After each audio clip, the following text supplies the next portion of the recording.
Well, I'm here again, and this time I've conquered it. Lockerby, yes. It's an old chestnut, this, but I've discovered within the last 12 months so much that you never even knew about it. Did you know that Lockerby had a nuclear explosion? Yes. I have proof. It was 1.7 on the Richter scale, and it removed 20,000 tons of earth with 5 bungalows on top. Sad to say, 2 big houses as well. And it left a hole 26 foot deep, the full shape of the aircraft as it came in from Newcastle side of the town. And he bounced off a hill, Torbeck Hill. He lost the cockpit, which was flung up into the air almost 5 to 6 or 7 miles. It was pitch dark, 7:03 plus 40. The black box was the first thing to go with the cockpit, and it was flew right up in the air. And can you believe it? I have 2 witnesses that said they heard a banshee, the cockpit spinning well away up in the atmosphere. He lost an engine at the same time, which went over to the right, landed in the high street, no less. But it turned him on his side. And the next piece of wreckage to come off was an 18-ton piece of fuselage from the back end with 8 bodies on board. It fell on the Haldykes, a Balstock, sorry.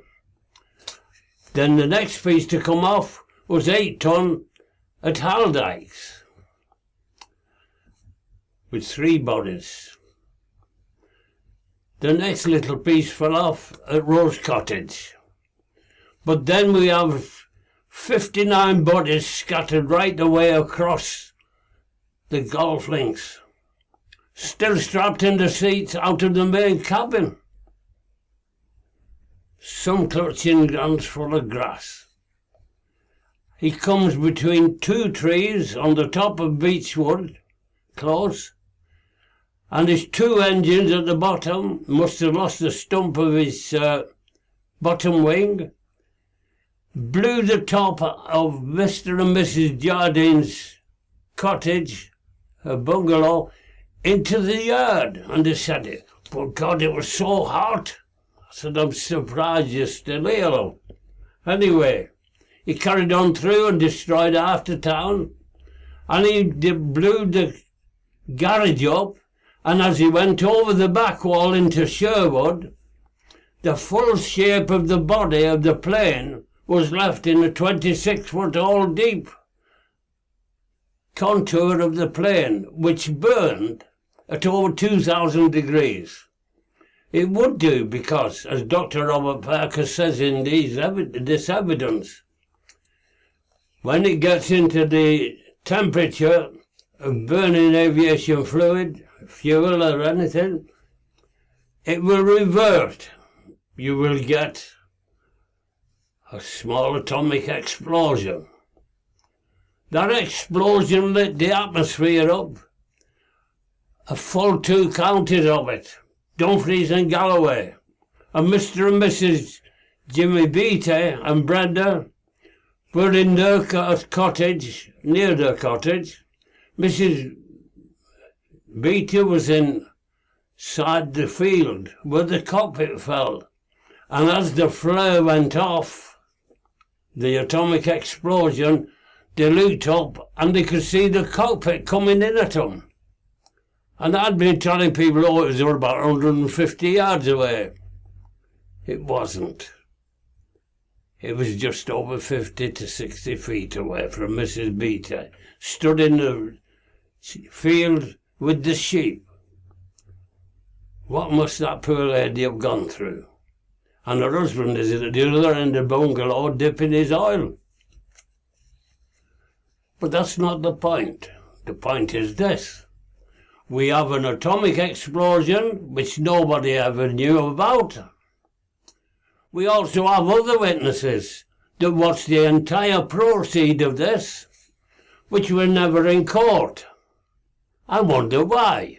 Because every piece of wreckage and every post-mortem that was performed was photographed and recorded by the police, no less. And it was in Crichton Hall at Dumfries Hospital. This evidence was never in a court of law anywhere in the country, or even in Holland, where they tried and found this fellow guilty of multiple homicides. I find it disgusting that we are in a state that's worse than Russia. And what else are you supposed to think? I have returned in the mail this morning a letter from Bill Aitken, Lord Chief Justice, no less. Returned from Dalgety Keys in Northern Ireland. Well, they don't tell you these things, do they? But then you see, Mrs. Thatcher was in control at the time. I've no doubt that she removed all the, all the records and everything. I still today have a letter from 2 years ago, which states that we have no records of any planes being grounded, and yet millions of people saw these planes grounded at Heathrow, no less.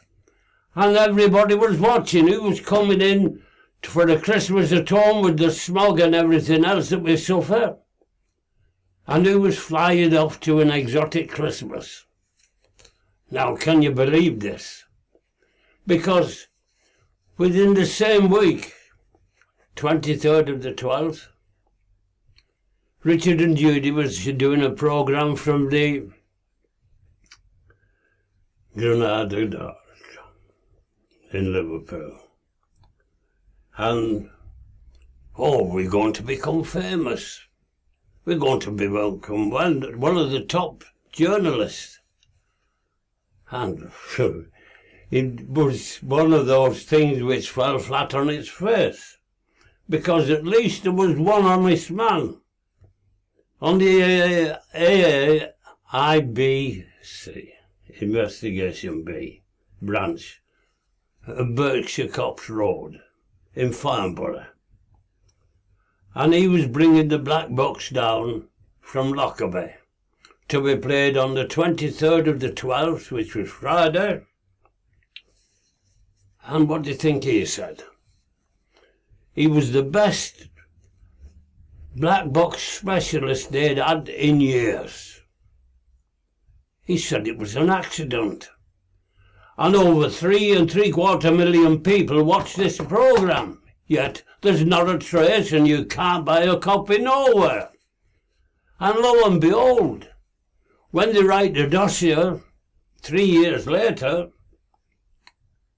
lo and behold, this fella's missing. He isn't even in the book.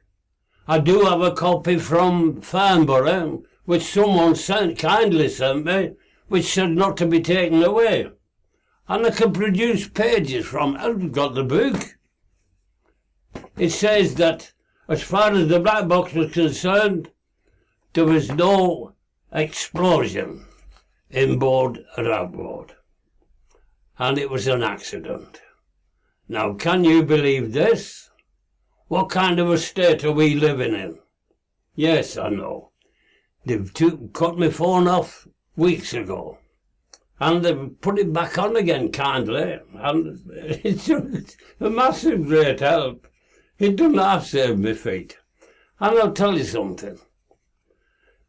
I supplied 11 good honest witnesses, and true, to Stephen Mitchell, the first legal representative for Abdel Basset Ali Mehmet Megrahi, who I spoke to a couple of times on the phone.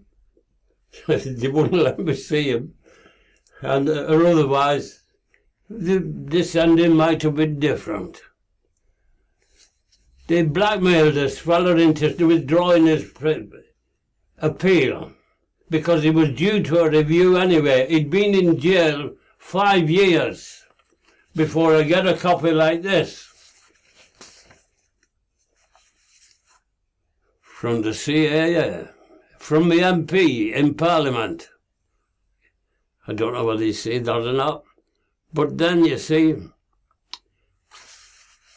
they still will not confirm that there was any planes grounded. Try it on the web. You're just technologically a hell of a lot better than I am at it. But, as I say, it's a dude. It's a duty. I get a copy of the Times. I bought 14. They cost me 700 and odd quid. And it proves this was all a farce. It says he exploded at 31,000 feet and his wreckage was blown into Lockerby, into Sherwood. Have you ever seen such a pack of lies in your life? But as I say, I do have the paperwork, and it doesn't make good reading. It's a shame. The fellow withdrew his appeal, and they allowed him to go home.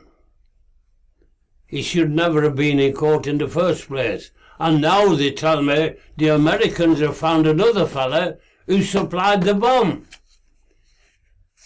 It's unbelievable. Paul Foote wrote a book called Flight from Justice from Private Eye. I've got it at home. I've got letters from Paul Foote that says, "You're amazing," he said. I didn't know that. And sad to say, he died. I've got a letter from Richard Stott, another very good friend, and a good friend of Paul Foote. He said, "We lost Paul." Within a fortnight we lost Richard and all. But he sent me a letter I'm still proud of. He said, "Stan, your knowledge of Lockerby is academic."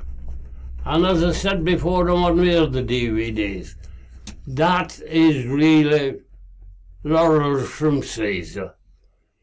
He was a brilliant fellow, and most of all, he was an honest man. And there's a lot of honest people about who were amazed. And as I say, it's sad. It's sad. Yes, I've been victimised. I've had trouble all over the place. I've had 3 operations, which it was a question whether it was ever needed or not. But then you see, once you were against the system, your life's not worth that much. But it doesn't bother me. I'm 86. And I don't give that for no day. I'm honest. And you can take it from me that this lot, when this next DVD goes out, we are in trouble in this country. I did notify them 5 years ago, over 5 years ago, that Titan submarines were a death trap.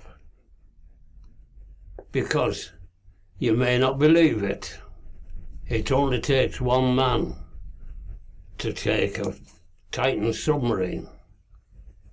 And they can't believe this. But I've no doubt that what's the names will be listening in and everybody, but it doesn't matter.